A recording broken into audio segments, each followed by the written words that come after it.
নমস্কার, আমি সহদেব মণ্ডল। News news Bangla চ্যানেলে এখনকার বিশেষ গুরুত্বপূর্ণ একটি সংবাদ নিয়ে চলে এসেছি।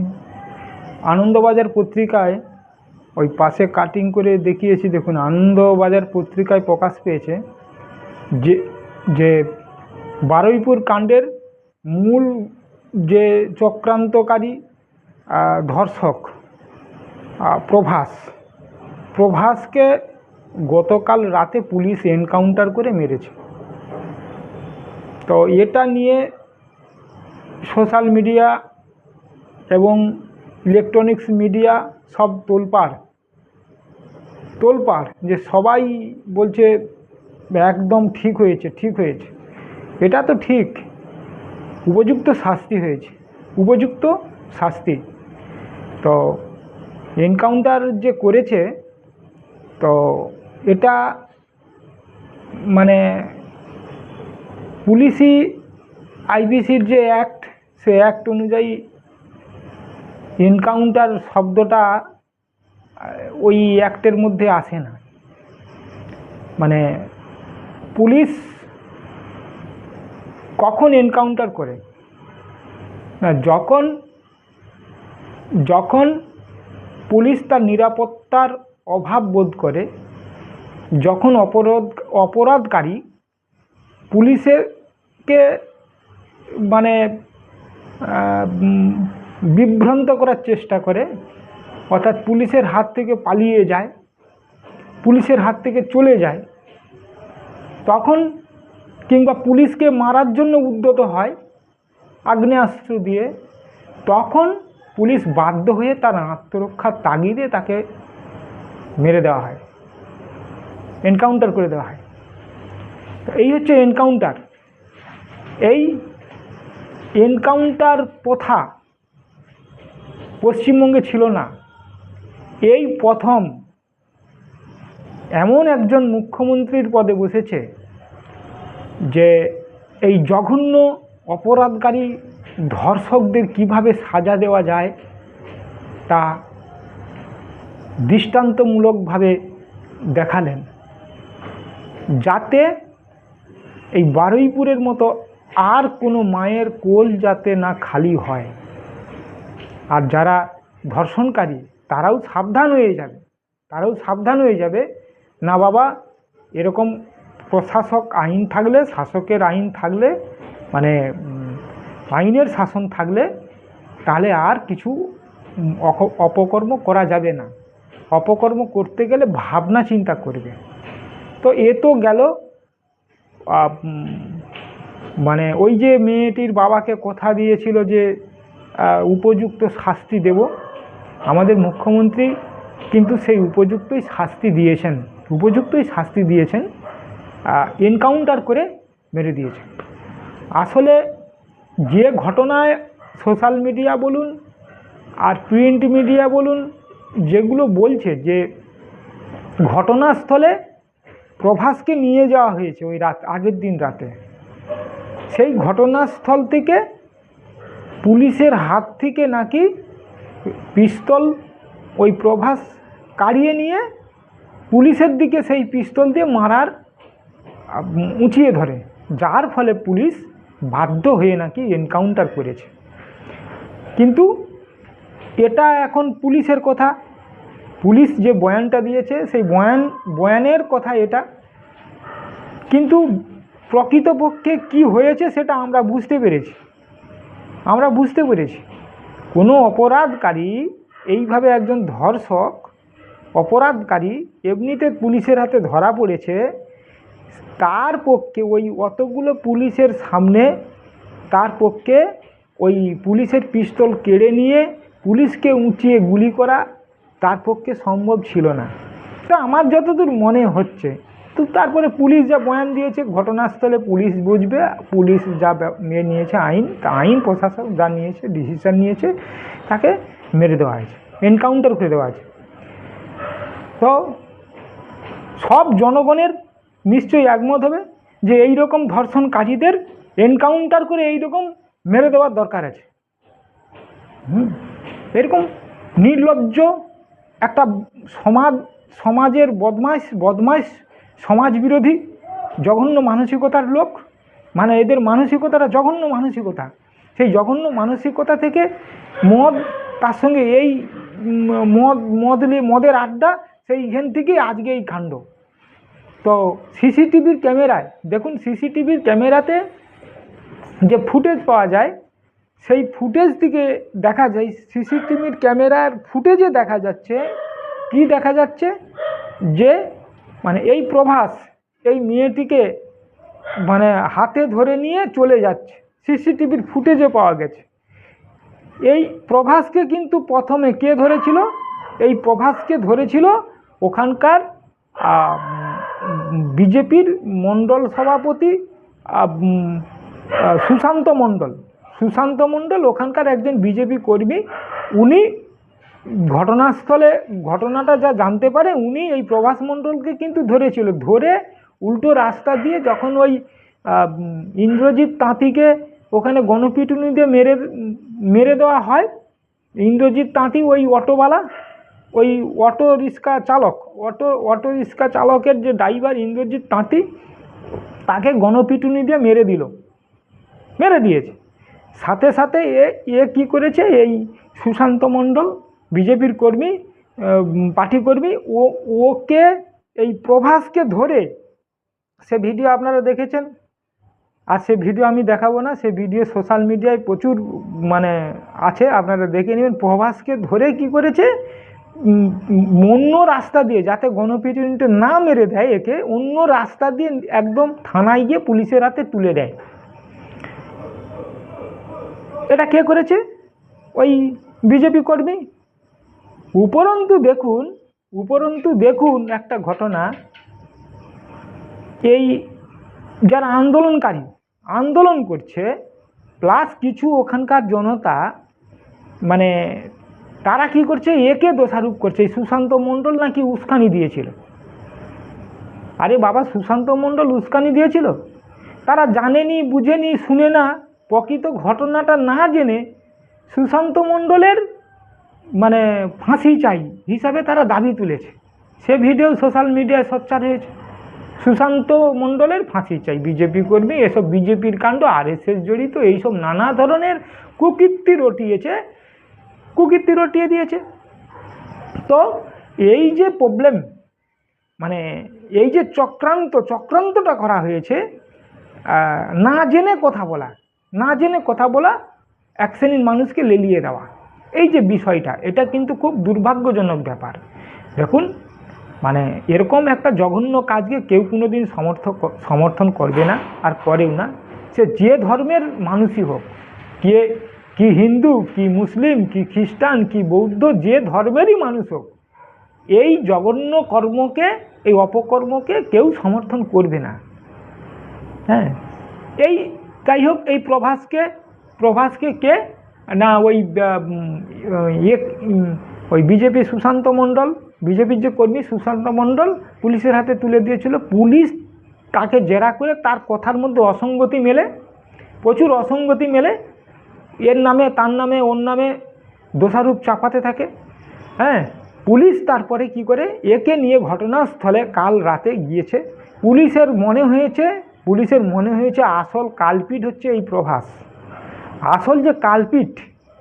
আসল এই ঘটনার যে কালপিট এই প্রভাসকে কি করেছে, পুলিশ গত রাতে এনকাউন্টার করে দিয়েছে। একদম সঠিক কাজ করেছে।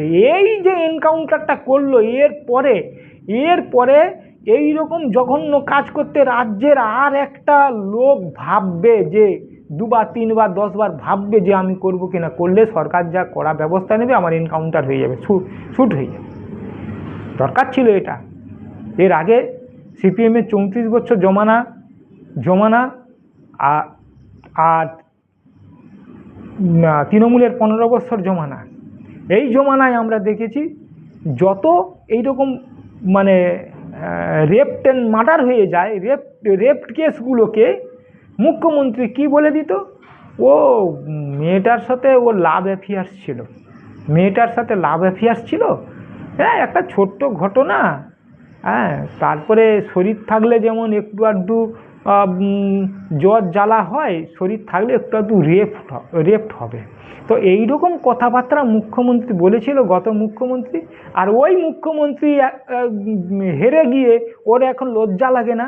লজ্জা লাগে না ওই মুখ্যমন্ত্রী, প্রাক্তন মুখ্যমন্ত্রী মোমবাতি হাতে মিছিল করতে যাচ্ছে? তোমার রাজত্বের সময় কি ঘটনা ঘটেছিল আজকে তুমি ভুলে গেলে নাকি? ভুলে গেলে? তখন তুমি কেন এনকাউন্টার করলে না? তখন তাদের সুবিচার দিলে না? আজকে এখনো হাঁসকালির ঘটনা, এখনো হচ্ছে যে সেই কামদুনির ঘটনার কেন বিচার পায়নি? কামদুনির এখনো হচ্ছে যে প্রধান অপরাধীরা এখনো কেন ঘুরে বেড়াচ্ছে চোখের সামনে? টুম্পা কয়াল আর তাপসী মালিকের এই এই যে কাণ্ডটা ঘটেছিল, সে টুম্পা কয়াল যার প্রতিবাদ করছে, হ্যাঁ, কত লড়াই লড়ে যাচ্ছে, এখনো সেই লড়াই চলছে। তো কেন এখনো তার হয় না? অতএব এই ধরনের ঘটনা ঘটলে এদের কিছু করার দরকার নেই। এদিকে এক হাতে ধরো আর এক হাতে খালি করে দাও, অর্থাৎ সকালে ধরো রাতে শেষ করে দাও, এনকাউন্টার করে দাও, এনকাউন্টার করে শেষ করে দাও। পুলিশ যা করেছে ঠিক করেছে, একদম উচিত শিক্ষা দিয়েছে, উচিত শিক্ষা। আরও যে কটা ধরা পড়েছে, যে কটা আছে, এদের ফাঁসি কাটে, প্রকাশ্যে ফাঁসি কাটে ঝুলিয়ে দাও। জনসমক্ষে ফাঁসির মঞ্চ তৈরি করে এই সবগুলোকে একসাথে ফাঁসি কাটে ঝুলিয়ে দাও। তাহলে দেখবে এই রকম অপরাধকারী, জঘন্য অপরাধকারী আর একটা অপরাধ করতে চিন্তা ভাবনা করবে একবারের জায়গায় দুবার, দুবারের জায়গায় 10 বার। আর যাতে এমন ঘটনা না ঘটে সেজন্য কঠোর ব্যবস্থা সরকার নিচ্ছে। তো আগামী দিনেও যদি এরকম ঘটনা ঘটে নেবে। তো আর একটা গুরুত্বপূর্ণ বিষয় যে সিপিএম নেতা উস্কানি দিয়েছিল, মানে এই আন্দোলনে নামিয়ে দেওয়া, রেল লাইনের পাত খুলে নেওয়া, রেলকর্মীকে মারধর করা, এই পুলিশের গাড়ি জ্বালিয়ে দেওয়া, পুলিশকে পাথর মারা, এইসব যে উস্কানিমূলক যারা করেছিল তাদের এগনেস্টেও এফআইআর দায়ের শুরু করে দিয়েছে সরকার। এফআইআর শুরু করে দিয়েছে। যে ইন্দ্রজিৎ তাঁতিকে ওখানে হত্যা করা হয়েছে, গণহত্যা, গণপিটুনিতে মেরে দিয়েছে একটা নিরপরাধ ছেলেকে, তারও বিচার হবে, মানে সবার বিচার হবে। এই ধরনের কড়া শাসন ব্যবস্থা থাকলে তবে একটা অপকর্ম ঘটাতে গেলে একবারের জায়গায় 10 বার চিন্তা ভাবনা করবে। তো এটাই তো আমরা চেয়েছিলাম যে হোক, কঠোর আইনি ব্যবস্থা নিয়ে সমাজে যত দুষ্কৃতী, যত এরকম ধর্ষণকারী আছে তাদের দৃষ্টান্তমূলক সাজা দিতে হবে। আজও কামদুনির বিচার হয়নি, আরজিকর ঘটনা এখনো ঝুলে রয়েছে। সে তো সঞ্জয় ছাড়া আর কাউকে দোষী খুঁজে পায় না। কি হয়েছে সিবিআইয়ের ভগবান জানে, আর সিবিআই জানে। সিবিআই ঘটনাটাকে কি করলো এসে, শুধু সঞ্জয় ছাড়া আর কাউকে খুঁজে পেল না। এই সরকার আসার পর আরজিকরের ফাইল নতুনভাবে যখন রিওপেন করলো, তাতে একটা চিত্র আমরা জানতে পারলাম। এটা কিন্তু বিগত সরকারের আমলে আমরা জানতে পারিনি। কেউ ভেবেছিল যে মমতা ব্যানার্জির ভাইপো আবেশ ব্যানার্জি, ওই কার্তিক ব্যানার্জির ছেলে আবেশ ব্যানার্জি এই ঘটনার সাথে জড়িত, এই ঘটনার সাথে জড়িত। তো এটা যদি প্রমাণিত হয় উনি জড়িত, তো ওনাকেও এনকাউন্টার করে মেরে দেওয়া উচিত, এগুলোকে এনকাউন্টার করে দেওয়া উচিত। আরজিকর কাণ্ডের যে ঘটনা ঘটেছিল তৎসময়ে যদি সরকার এইভাবে দমন, মানে সঠিক পদ্ধতিতে যদি করতে পারত, তাহলে আজ এত সব কাণ্ড ঘটতো না। আজকে মানে এই সিচুয়েশানে তামান্নার মা বলছে আমি খুশি, বিচার পেয়েছি, খুশি। আজকে এই বারুইপুরের মেয়েটির মা বলছে আমরা খুশি, সত্যিকারের আমরা বিচার পেয়েছি।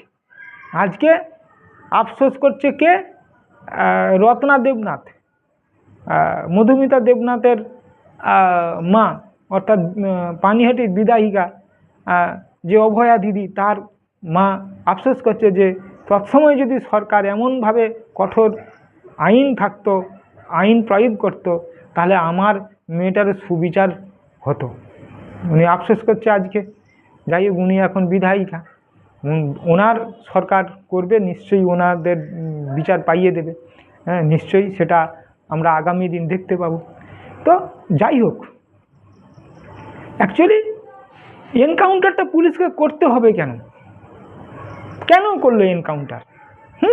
আমাদের রাজ্যে তো ছিল না। তো এই রকম এখন রাজ্যটা পুরো তছনছ হয়ে গেছে। যত ধর্ষণকারী, অপরাধকারী, সমাজ বিরোধী, কুচক্রী সব এক জায়গায় হয়ে গেছে, হয়ে একটা চক্রান্ত করে এর পিছনে রাজনৈতিক মদতও কিছু আছে, কিছু রাজনৈতিক মদত ছিল বলে আজ এই ঘটনাগুলো ঘটছে।